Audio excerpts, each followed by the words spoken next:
ஆண்டவரை துதித்து கடந்து போக விரும்புகிறேன். ஆசீர்வாதம் என்று சொல்லும் பொழுது பணம்தான் ஆசீர்வாதம் என்று சொல்லி நாம் நினைப்பது உண்டு. ஆனால் ஆபிரகாமை பார்த்து ஆண்டவர் சொன்னார், நான் உன்னை ஆசீர்வதிப்பேன் என்று.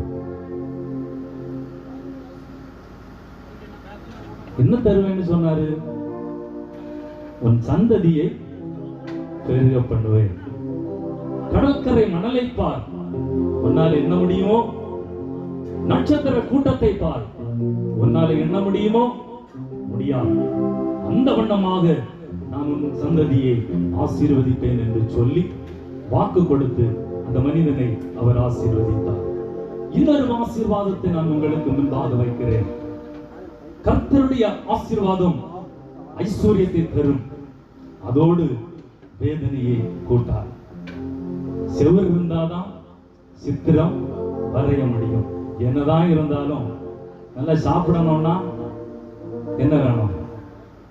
கர்த்தருடைய ஆசீர்வாதம் நமக்கு அளவில்லாமல் வேண்டும். ஹல்லேலூயா.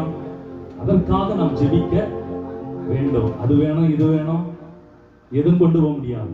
ஹல்லேலூயா. இன்னொரு வசனத்தை கூட நான் உங்களுக்கு சுட்டி காட்ட விரும்புகிறேன்.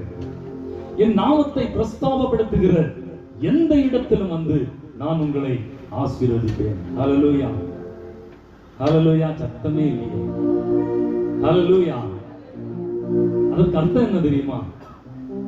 நீங்க ஆராதித்து ஆண்டவரை மகிமைப்படுத்தி நீங்கள் கடந்து போகும் பொழுது உங்களுக்கு தெரியாமலே ஒரு பெரிய ஒரு சந்தோஷம், உங்களை அறியாமலே ஒரு பெரிய ஒரு சமாதானம், உலகம் கொடுக்க கூடாத ஒரு சமாதானத்தை நான் வைத்து போகிறேன் என்று சொன்ன ஆண்டவர், அவரை துதிக்கும் பொழுதுதான் அதை நாம் பெற்றுக்கொள்ள முடியும். ஹல்லேலூயா.